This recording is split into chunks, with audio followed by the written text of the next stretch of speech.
I'm here with Dominique, a SonicFox McLean, the multi-time EVO champion. We're at EVO. It's won many of them. You play a lot of different games. You're kind of the jack of all trades of fighting games. So let's first start off. You're in your Fox suit.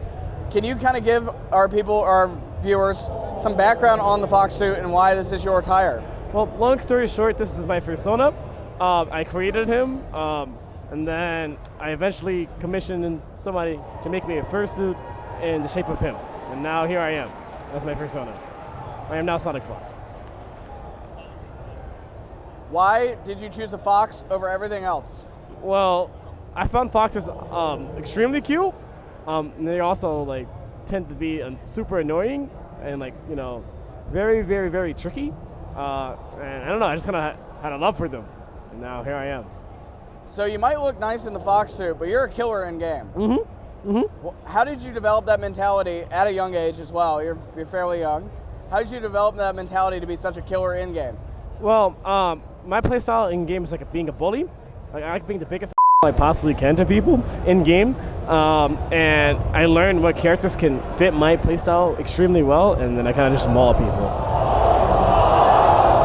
So, you've won multiple EVO championships. How are you enjoying this EVO compared to the last ones? There's definitely some improvements in this EVO than last EVO.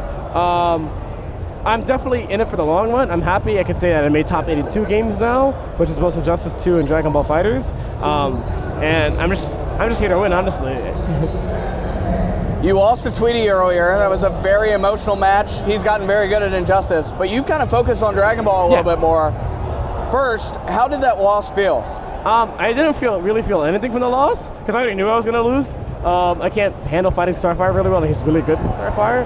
I also don't practice the game nearly as much as him or Rewind do it, so the moment I lost to them, I'm like, this is a well-deserved place for them to be at. I don't deserve to be there. And 3, I was just I'm focusing on Dragon Ball. I'm putting my time in Dragon Ball. Fun fact, I was actually going to DQ myself from Injustice 2, but a lot of people told me I shouldn't. Oh. Then I made top 3, and I was like...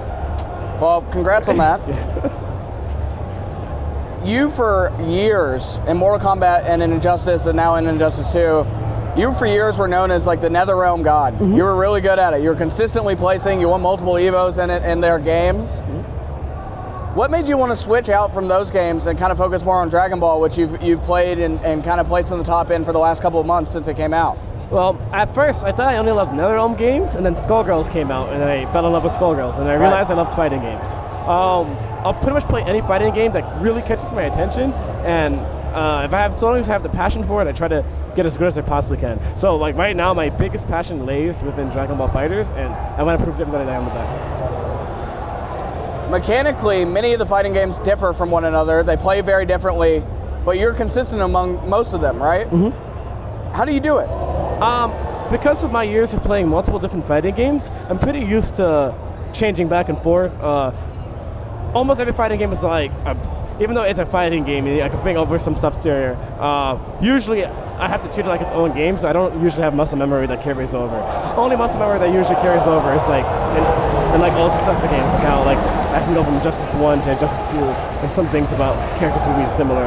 That might mess with me. But otherwise, I can go from Mortal Kombat X and Injustice 2 and play perfectly fine. Or Injustice 2 to Dragon Ball and be fine. You're in the losers bracket of Dragon Ball.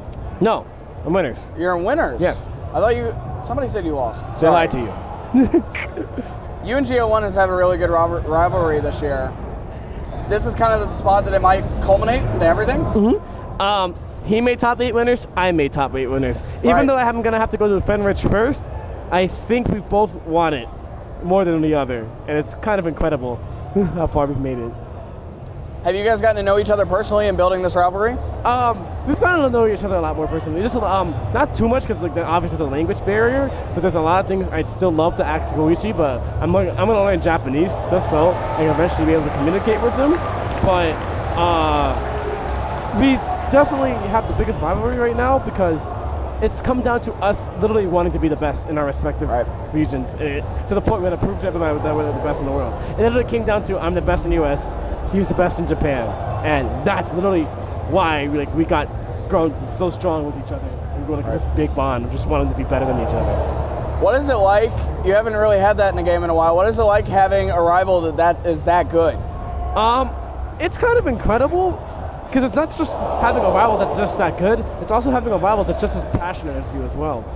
That's not something I experienced too well in Injustice 2. Like I've had my fair share of rivals, like Rewind, Samij, all that kind of stuff.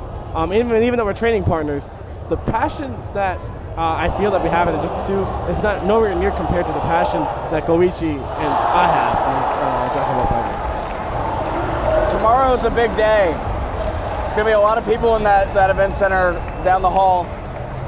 It's not your first rodeo. Done it. I remember when you took off the Fox hat when you were in finals and it was getting really stressful. What do you have to do tomorrow to become an EVO champion once again? I just have to win. That's simply put, I just have to win. And if I don't win, I guess I'm not the best in the world then. Do you think if you lose, you're going to take it heart to heart? I'm not sure. I've worked really hard for this one.